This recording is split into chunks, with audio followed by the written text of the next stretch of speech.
right, here we are on the 420 podcast with the lovely Jayne. Hello.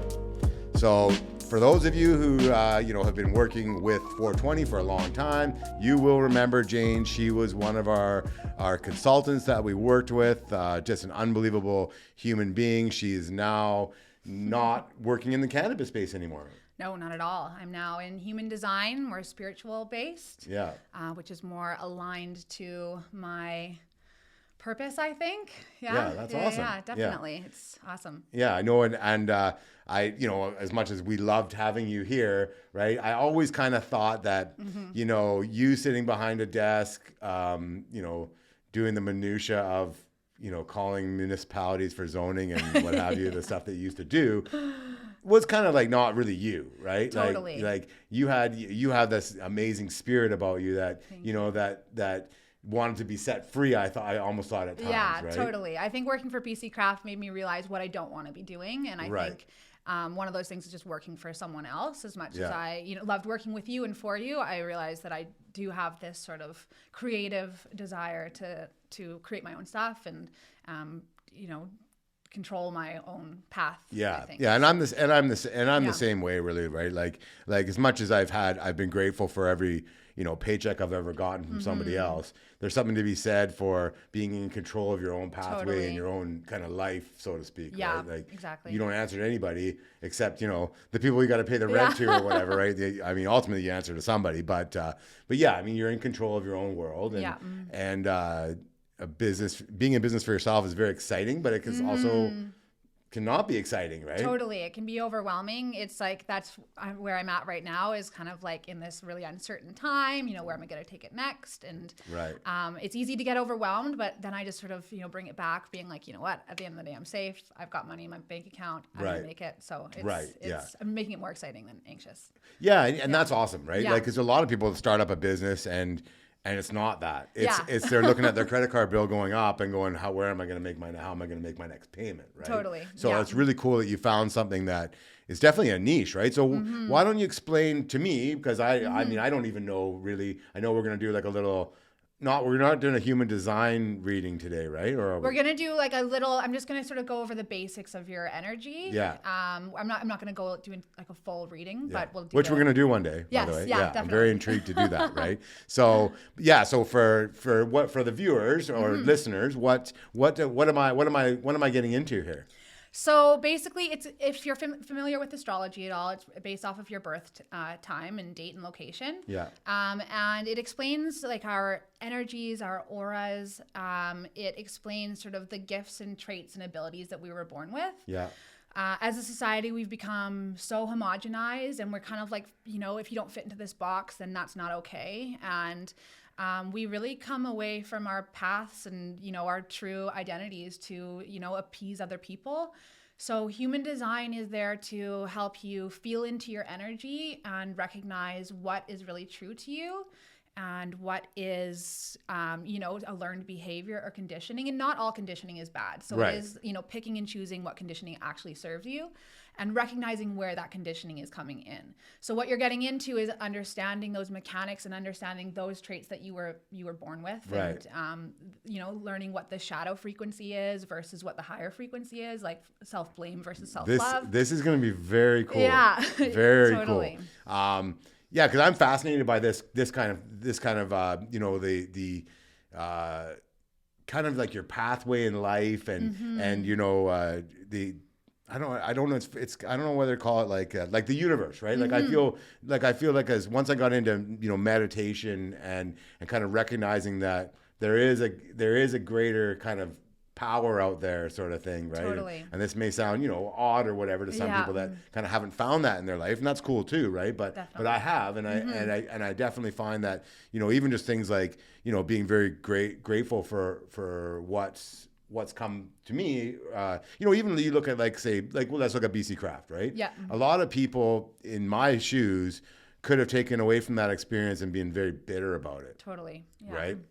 You're promised the world. You see, glorious wastes of resources, and then you are the one that ends up falling on the chopping block because of stupid wastes of resources that could have been allocated into me, right, or whatever. And but I was never like that. I was really grateful for my time there, and I was really grateful for the relationships that we made with some pretty cool people, right? Definitely. Everything happens for a purpose. Yeah. And exactly. It's just like, what are you going to pull out of that, bad experience? It doesn't have to be that bad, like in the long run, like the worst times of my life were actually like my biggest learning opportunities. So. Yeah. I think I think that's very true. You learn a lot more from your failures than you do from your successes often, yeah, right? Definitely. So. Speaking of which, that's part of your design specifically is about failing a bunch so that you can tell people what not to do and how to do it better. Oh, perfect. Yeah. Oh yeah. Well, I've definitely got that. I've got that part figured. Yeah. I've got that figured out for sure, right? Yeah, I've got because I've failed more times than I've succeeded, and that's going to be the really cool thing for our viewers. I think is that I'm going to kind of open myself up a little bit here, aren't I? Right. Totally. So which I'm comfortable doing, and I'm happy to do, right? And so it can be a bit vulnerable. Yeah, and I think that's another strong thing that you need to be willing to do is to be vulnerable, right? And you need to be vulnerable in your work and in your relationships, and I think having acceptance of that vulnerability is kind of a good place to be. Yeah, it's so important. Otherwise, you're never really growing, and you're just sort of have these boundaries up, and you're just sort of deflecting all the time. So, right. That's cool. Yeah. So now in your business, are you doing things virtually, or are you doing things like, how's that working for you in like today's like kind of COVID world or whatever the world that we're in? Yeah, I am doing everything virtually. So I do it over Zoom. I usually have the chart up in front of me so that I can point out to or via Zoom, I'll share my screen and I'll point out sort of what I'm referring to. Because it is like when you're looking at your chart, it is like a map. It's kind of like shows you, human design uses the Hindu Brahmin chakra system. It uses the Kabbalah, astrology, and the I Ching. So you're looking at this map of all of those blended together. So I'll point to sort of what I'm referring to and explain, how your energy centers take in energy or put out energy over Zoom, which has been working great so far. I mean, that's awesome. Yeah. Right? No traveling, right? Yeah. No overhead. I can just do it from home, right? That's really cool. That's really definitely. Cool. Yeah. Yeah, I mean, and that's a cool business model, right? Yeah, totally. Right? You don't really need to see, you don't really need to do 10 readings a day, do you, to kind of make it work, right? Exactly. Yeah, it's so easy. Yeah. And I will do them in person, for friends or whatever. Right. But mostly just online. Yeah, and I mean, the world's going to get back to somewhat normal at some point here, right? Where you'll be able to do more in-person stuff. Yeah, that's cool. Yeah, definitely. That's really cool. I've met some really cool people too. Just like there's a metaphysical hub in Victoria here, so we actually do trades for different services. I've done breathwork sessions with certain people. I went to this one guy who has this frequency machine. He's an osteopath, and he works on your frequency with other frequencies, and you stand in front of it and he just blasts different frequencies at you. It's pretty cool. Yeah, that's pretty cool. I mean, even just having that kind of knowledge of so totally. when you meet with somebody, then being able to say, well, hey, this might be a good thing for you to try out or whatever, right? That's definitely. really cool. It is really cool. And just meeting people, I don't have a lot of friends that are overly spiritual. Yeah. And just meeting people in that, that different circle, right? Exactly. That I can kind of discuss that with, because I don't have a lot of people personally that I know. Right. Yeah, you're just at the beginning of this journey. Yeah, if you will, totally. Right? That's super cool. Yeah. Super cool. So because our viewers are cannabis related, are you still getting high AF or what? No, I'm not. Not right now. Yeah.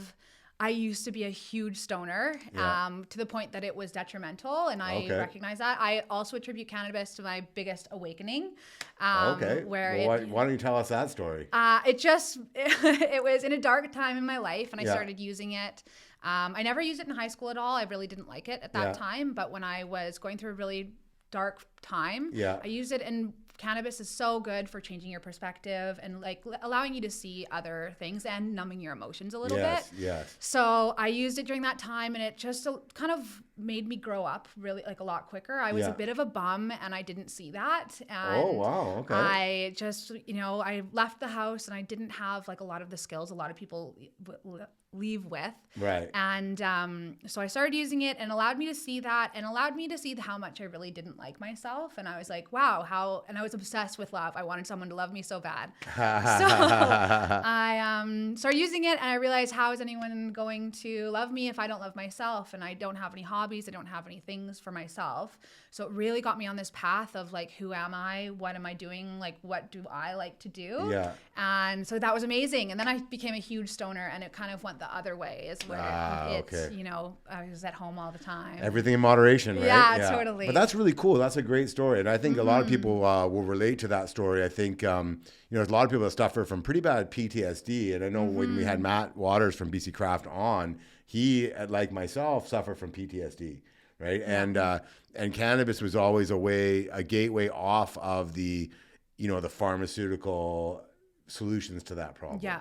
Right. Which in most cases, I don't say most cases, in my particular case, totally, it was not a solution. It was actually a million times worse. Right. Right. Yeah. So I was in that 5% range where Prozac actually has the opposite effect on. Yeah. Which is a scary place to be. Totally. Yeah. Especially when you're already messed up. Yeah. Very dangerous. Yeah. Very, very dangerous. Yeah. Yeah. Cool. And then so basically you're just kind of living the good life and in control of your own destiny. I like it. Yeah. Readjusting to COVID, trying to figure out, how everything's going to work and how I'm going to, stay in shape and all the boring stuff. I thought I saw you guys out at Lochside Park one day. Like, were you guys playing spike ball or something like that out there? Oh, no, but I'd be out at Lochside Park for sure. Yeah. I bike down there a lot. Oh, there you go. Yeah. I saw you and it's Jamie, right? Yeah. Yeah, definitely. You and Jamie and the crew out there at COVID. Yeah, for sure. Probably about a year ago or something. Probably about a year ago, almost to the day. Yeah, could be. Yeah, we well, not exactly the day. Yeah.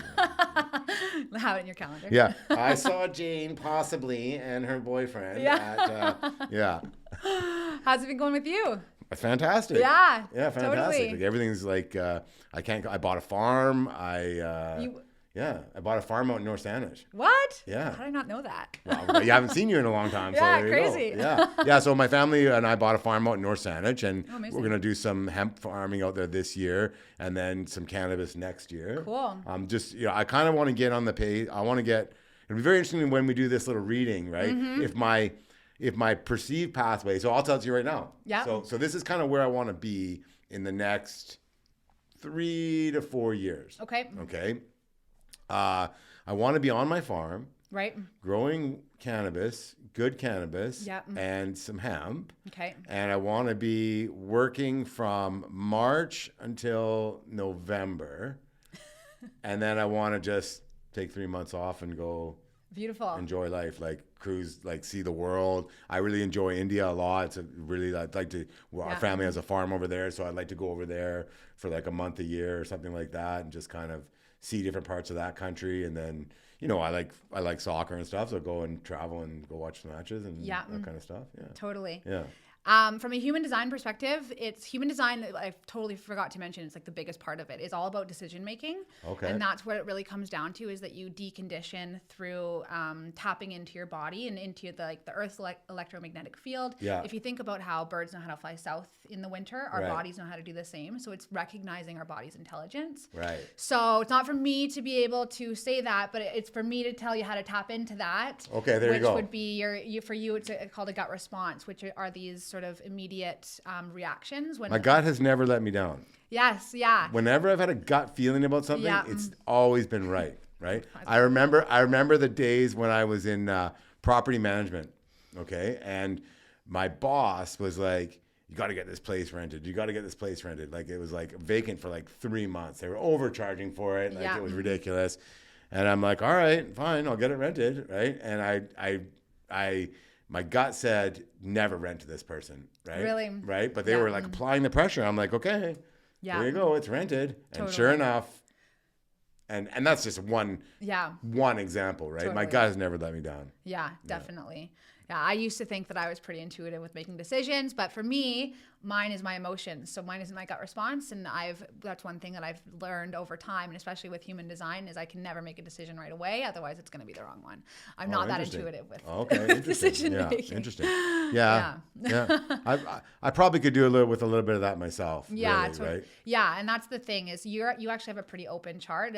Not, I don't know if we're getting into this right now, but well, we can. There's no schedule here. Yeah, right? totally.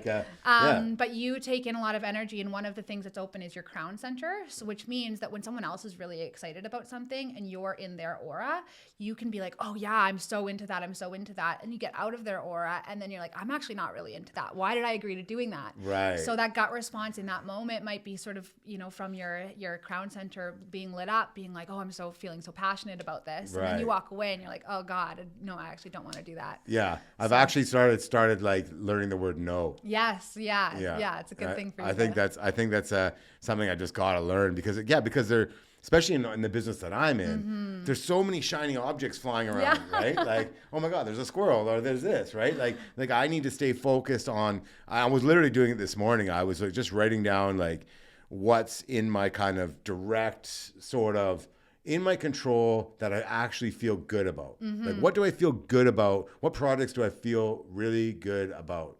And what do I feel like I just got to get out of my life? Yeah, because they're just draining me, emotionally, sometimes financially, right? And what just needs to go. Yeah, definitely. And that is another part of your design is you have this channel of concentration. But if you have too many things on the go, it can actually lead to depression. Yes. So, and that has happened. Yes. I'm actually surprised you said that. So that has happened. And I literally have dealt with hospitalized chronic depression twice. Totally. Right? And then one time was exactly what you described. Was I just had I actually had been on like some, doctor prescribed, head meds, I like to call them, right? And I just thought I could do everything. Oh, I'll do that. I'll do that. Reach burnout. Right. Yeah. Totally. Massive burnout, almost bankruptcy, like the whole 9 yards, right? Yeah. So I'm still like a little. I still find myself a little bit like wanting to take on probably too much. I think that's probably my biggest.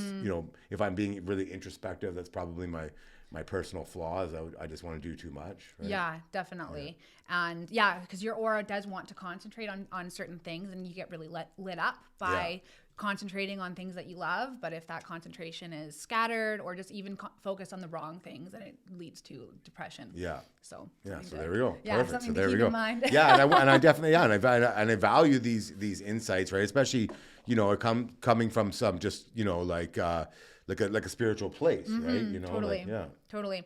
Another thing about human design, it is really woo or spiritual or whatever you want to call it, but it offers such good, like even if you're not spiritual and you don't believe in astrology at all, that's totally fine. But it offers such a good, like so many good, useful tools to take away. It doesn't even matter if you're like into the whole spiritual side of it. Right. It's like going to church. Yeah, totally. You don't really need to believe in God to go to church, right? And there's still a lot of good stuff going on there, isn't it? Yeah, right? definitely. Like the message at every church is, pretty much be good to your neighbor. Be good to your neighbor, be a good person, be good to yourself, right? That's a pretty good message, right? Yeah, absolutely. And a lot of like concepts that you would never think about otherwise. Like one of the big ones for me was projections. I never had ever thought about how projections can affect your personality. Yeah. For example, like I've been always called really eccentric or different my whole life, and I started to identify with that. So then I started acting to start taking it to the next level. Then I'd like, not that it was like a conscious thought at all, but now I realize like how much that actually took me away from what was natural to me. Yeah. And I was trying to live up to that or try to be the funny person that like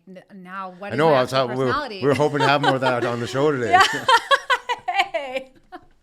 I'm not funny. I'm not. You gotta give me a couple drinks. Honestly, you are still one of the funniest people that I've ever met. So it's always fun to kind of hang out and catch up. Right? Yeah, totally. Yeah, totally. Yeah, and then so like even from my reading, why don't you just like? Yeah, for sure. So you're what's called a generator. So your aura is really like wide, expansive, and magnetic. So you're drawing all these different sorts of people and places towards you. And which is great because your strategy and authority, that's like what the main shtick of human design. You want to follow your strategy, which is yours is to respond. Yeah. So instead of initiating new things for yourself, you're waiting for things to come to you. It can be like an ad on TV. It can be like someone mentioning something else in conversation.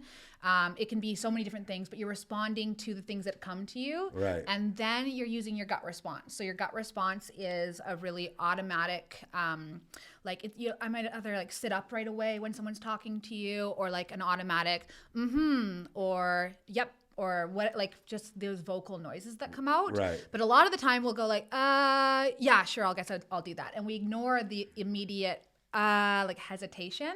So listening to those like bodily responses so that you can tap into what your body actually wants to do.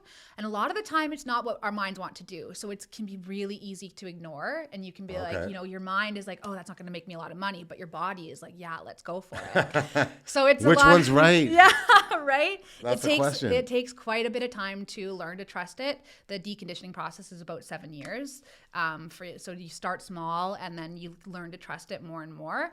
But like I said, for you, it's still good. Like you will have a quick gut response, but for you, it will be really good to step out of the aura of other people anyhow, and allow that, excitement from other people to sort of wane away. Right. But again, not overthinking it. We're trying to make decisions with our bodies and not our minds to sort of realign to our purpose, because our minds make decisions for, whatever reasons, greed, obligation, whatever it may be. So. Right. Some other things in your aura, you have a totally open emotional center or solar plexus, which means that you amplify the emotions of other people, which is so, like, that's where a lot of wisdom can come in. But it also means that you can take those emotions and you're like taking in and absorbing those emotions. You can easily mistake them for your own. So if you're around someone that's really depressed and you're like taking in and sponging that in, you can either be a sponge or a sieve. Right. But if you don't know your mechanics, you're sponging it in and you're like, okay, now that's my sadness. I'm upset. Why am I upset? And then you start making decisions with your mind. So learning that doesn't sound healthy. Yeah. So nothing about that sounded healthy. Well, that's the shadow side. But the beautiful part of that is that you can, when you learn to recognize it, if you're suddenly feeling, a certain way around certain people, if you're feeling anxious or if you're feeling depressed or angry, you can either be a shoulder to cry on, or you can be like, hey, like, I need to leave this becoming a toxic situation because I'm just amplifying what you're putting out there. Right. You can separate yourself, and then you can wait. We actually had an amplified situation here last week, didn't we? Yes. Yes. Oh God. I'm not gonna name any names, but it was amplified. Oh damn! I wish I caught it. Oh Jesus! I missed the 420 drama. Oh, it was.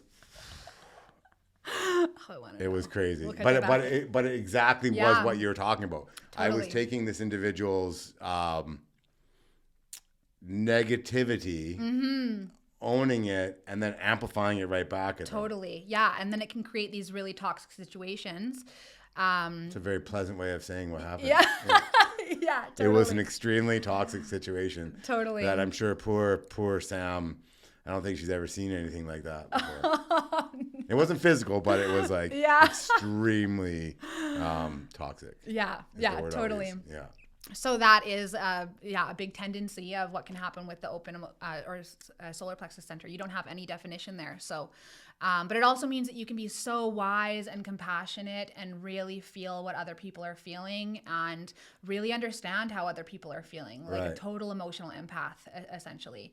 But it also a big tendency is for people to not deal with what they're feeling because they don't want to rock the boat too much. Right. You're like, okay, I know that when I speak up, things get really amplified and things. Yeah, and you know me, I don't tend to hold back much anyway. So I like, I mean, that's just the way I am. Right? I don't know whether that's a good or a bad thing, but at least you know what you're getting from me, I guess, right? So, yeah, totally. Yeah.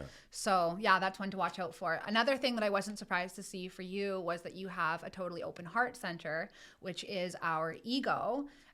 When you have this, it is like there is this and I don't specifically mean this for you, everyone Right. with an open heart center does this, but there's Right. this need to prove yourself. 70% of the world has this open heart center, which Yeah. explains why the world is like one big pissing contest. Right, right. So when you're taking in that energy of other people's, like the people that do have this center defined, you're amplifying that. So you're amplifying competition. You're trying to go out and, you know, prove yourself in a certain way. Right. I was surprised when I first learned human design to see that my heart was open, because I was like, I don't try to prove myself anywhere. Yeah. And, you know, then peeling back the layers, and I'm like, oh my God, there's so many things that I do or I don't do because I'm worried about what people are going to think about me. Yeah. And I've, to be honest with you, I've really worked on that, you know, unbeknownst to that, you know, what you're telling me, right? But I really worked on trying to be more creative and less competitive, right? Totally. And for somebody like myself, it's I find that one of the most challenging things. Yeah. Because I'm competitive by nature. Totally. And that's the thing, is you're amplifying other people's competitiveness. So Yeah. the wisdom with this is you can learn how to use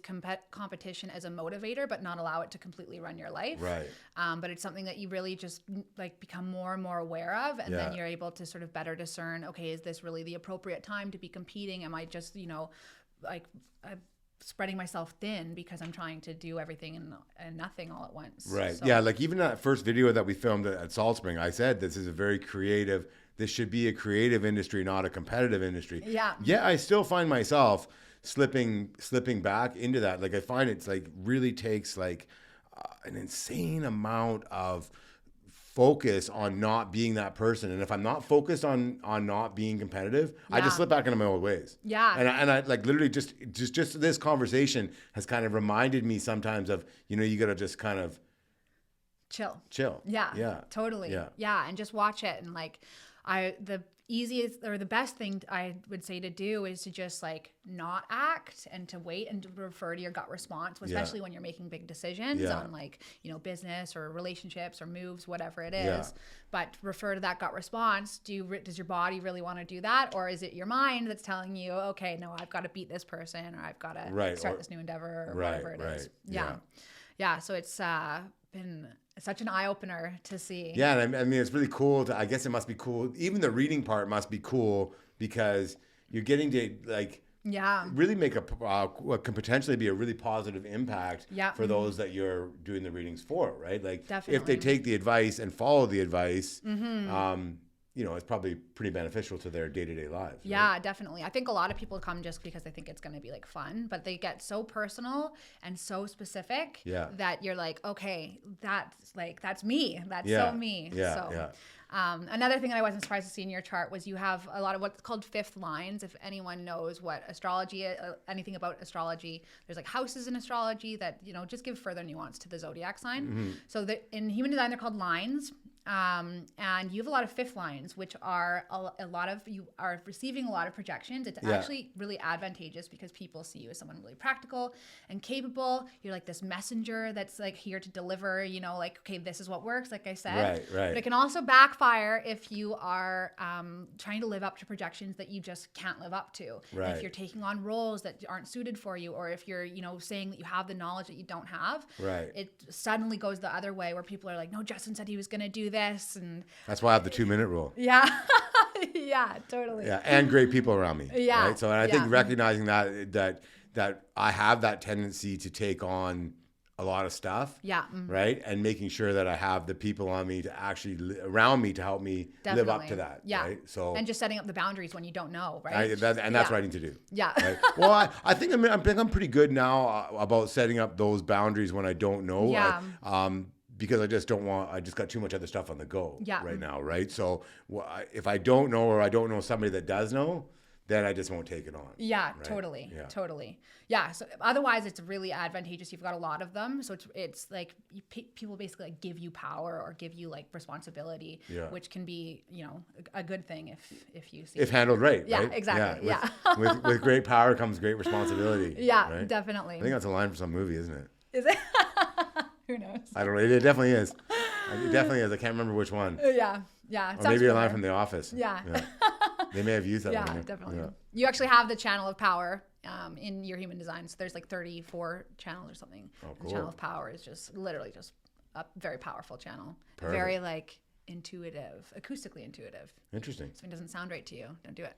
Sounds good. Yeah. You see what I did there? Get it. So yeah, so I'm definitely gonna have to come or do a Zoom or call. I guess you can come here or check it out and do some work with you. So really Definitely. cool. Yeah, absolutely. Yeah. So again, just for our viewers, before we wrap up, Jayne, what's the website? sleepingspiritrising.com. You can read on my blog about human design and book there, or just reach out to me, fill out the contact form, and you can ask some questions as well. And they can hit you up on Insta too. I know Instagram, I'm most active. I have a Facebook page. I honestly don't tend to it very well, but my Instagram. None of you youngsters do. Us old cats. That's where we live. Oh, that's it's definitely an old person thing. Just kidding. No, I've made the move over now. I'm only on Facebook because I have people in my life that are still on Facebook, right? Yeah, so, totally. But yeah, I'm primarily on the Insta world, right? So I use Facebook to like troll comments, or not troll, be a troll, but like read. To be trolls. A troll. Oh no. I read the troll comments. Oh, nice. Yeah, and like the studio is always here if you ever want to do anything on the the podcast world of your own, right? Awesome. You're welcome to use the studio anytime. Hell yeah. So there you go. Who knows? Yeah, there you go. Yeah. So thanks for coming on. Cool. Thanks for having me. The 420 podcast. We will see you next week.